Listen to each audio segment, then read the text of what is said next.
Bonjour à tous, je suis actuellement à la dénommée pyramide étrusque de Bomarzo. Il s'agit d'une structure troglodytique, donc réalisée directement dans la pleine masse des rochers. Cette structure est parsemée d'escaliers, de marches d'escaliers, ainsi que de deux grandes niches à son sommet et d'une troisième, enfin disons plutôt d'une plateforme au-dessus des deux niches. Je vais vous montrer un petit peu à quoi ça ressemble de plus près.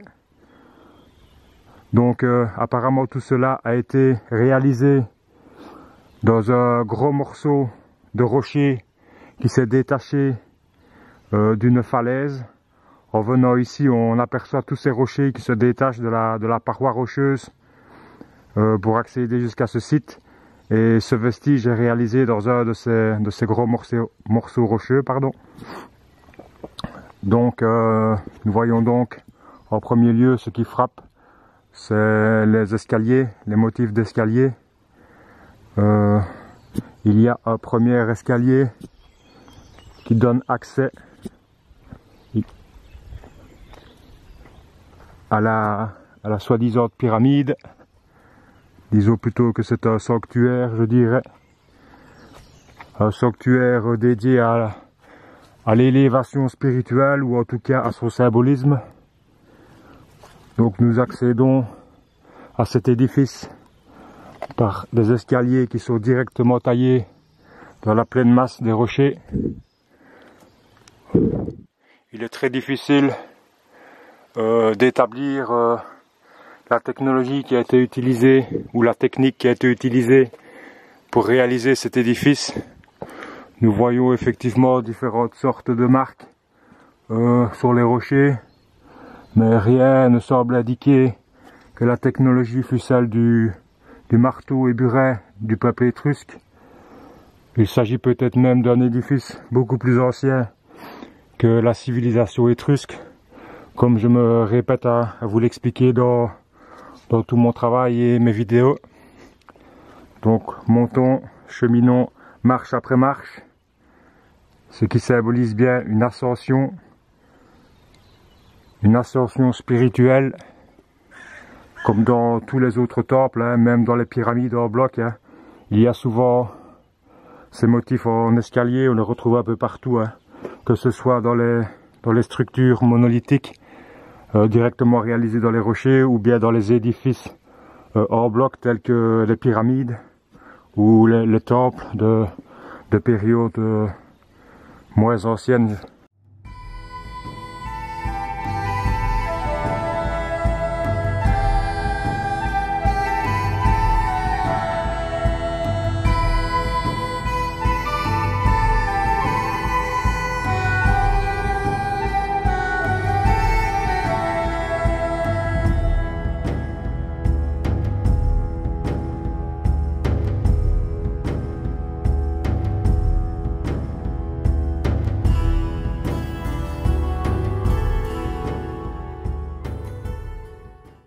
C'est ce que je pense. Je pense que tous les vestiges réalisés directement dans la pleine masse rocheuse sont beaucoup plus anciens que tous les autres vestiges réalisés avec des briques et des blocs. Donc continuons l'ascension du premier escalier. Disons que c'est la première étape qui est aussi le plus long et de loin.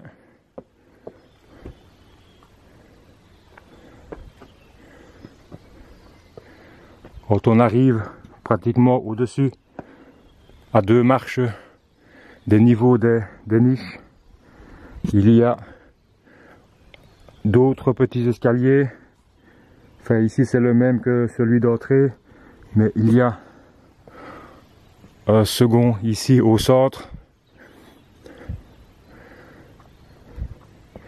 Et un troisième qui démarre au pied de la niche droite. Et également de la niche gauche. Donc on peut à nouveau retrouver ce symbolisme de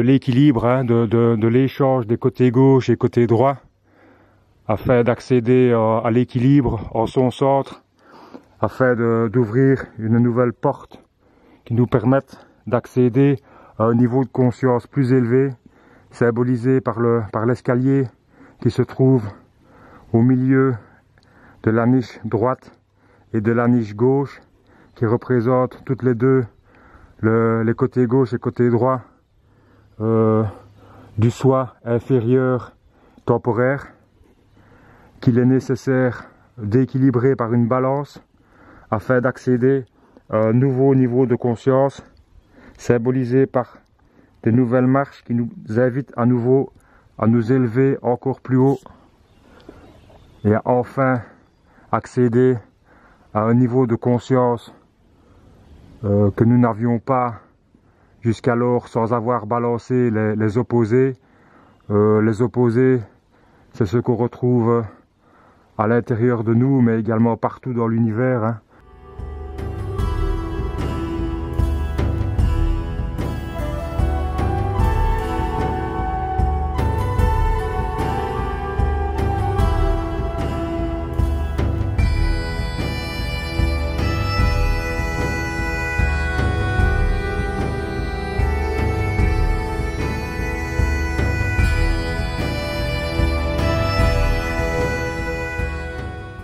Donc ici, c'est repris, cette construction symbolise magnifiquement cette spiritualité de l'équilibre.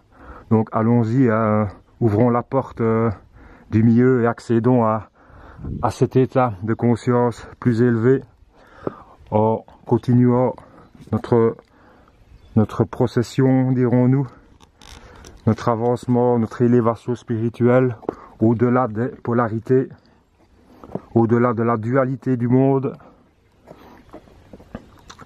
Et quand nous arrivons au-dessus, nous trouvons une espèce de plateforme symbolisant certainement l'accès au niveau plus élevé de conscience, à un niveau dépassant celui de la dualité.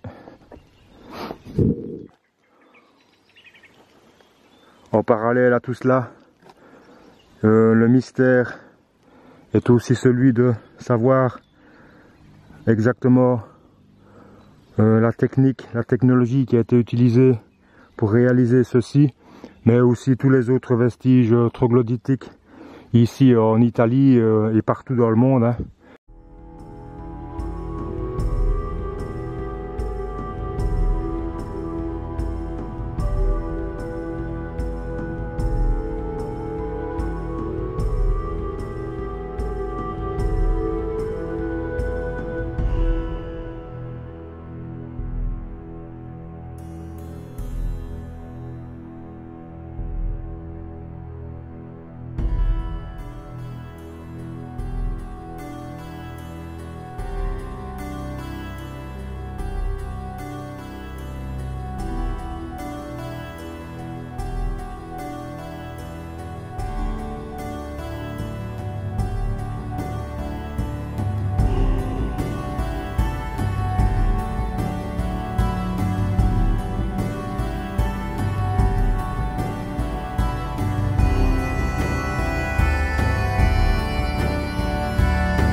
Les outils que les Étrusques avaient, ou même les Romains et les peuples de l'Antiquité, pouvaient tailler la pierre, mais au bout de quelques coups, il fallait les réaffûter.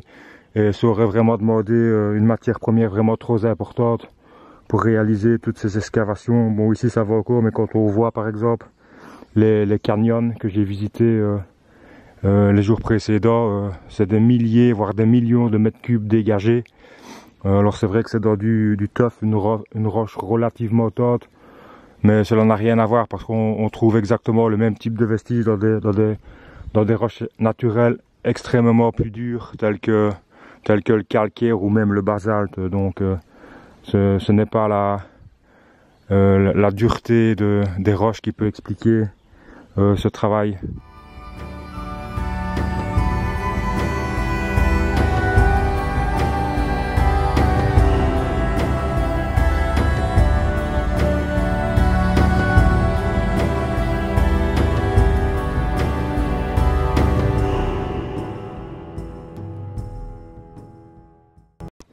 Et il s'agit plutôt d'une technologie utilisée par une humanité d'un autre cycle qui nous a précédés.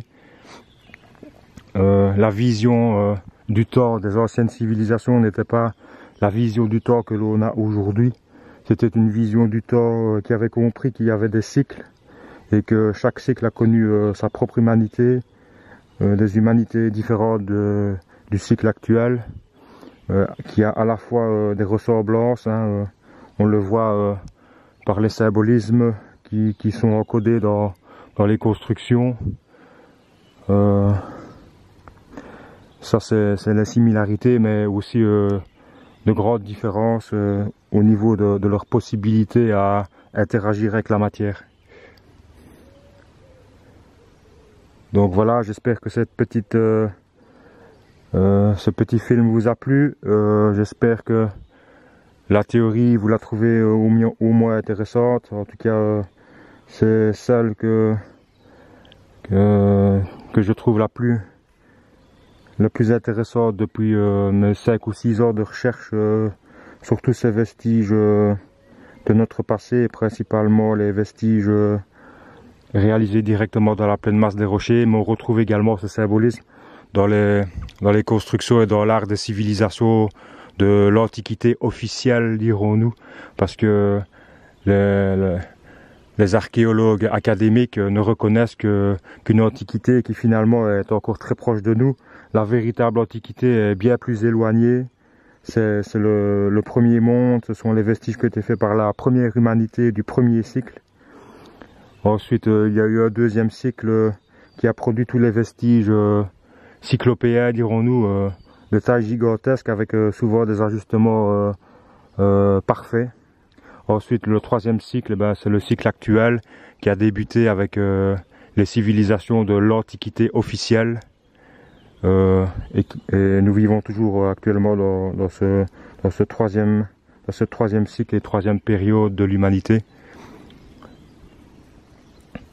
Alors des vestiges comme celui-ci font bien entendu partie des vestiges de la première période du premier cycle. Et leur caractéristique est avant tout d'être réalisés directement dans la pleine masse rocheuse. Et leur apparence nous démontre que ces vestiges sont extrêmement anciens, car bien souvent ils sont complètement en train de disparaître carrément, hein. Ils sont en train de s'effondrer par endroits et de disparaître progressivement. Ils sont entourés par les vestiges des cycles suivants, qui eux sont un peu mieux sauvegardés. Mais les vestiges les plus majestueux, les plus incroyables, sont aussi ceux qu'on ne nous montre pas. La plupart des gens n'ont jamais même entendu parler ou vu ce style de vestige. Il reste inexpliqué et surtout ils ne sont pas étudiés par les scientifiques de l'ère moderne, de l'heure actuelle, qui semblent se limiter et faire débuter la civilisation humaine à maximum 3 ou 4 000 ans. Mais on se rend bien compte quand on voit et qu'on parcourt ce style de vestiges qu'ils ont probablement des centaines de milliers d'années, peut-être même des millions, mais bon, il ne faut pas se référer à la chronologie de la science actuelle, il vaut mieux se référer à la chronologie de la science des anciens, qui avaient une perception du temps cyclique, comme je vous l'ai expliqué. Bon, voilà, je vous laisse, je vais continuer mon introspection à Beaumarzeau. On est en plein dans la forêt, c'est immense. Il y a plein de vestiges à trouver. Je ne sais pas si je vais arriver à tous les trouver parce qu'il n'y a rien de fléché évidemment. Il faut y aller à la boussole. Rendez-vous dans une prochaine vidéo. Je vous remercie de votre écoute. Salut à tous.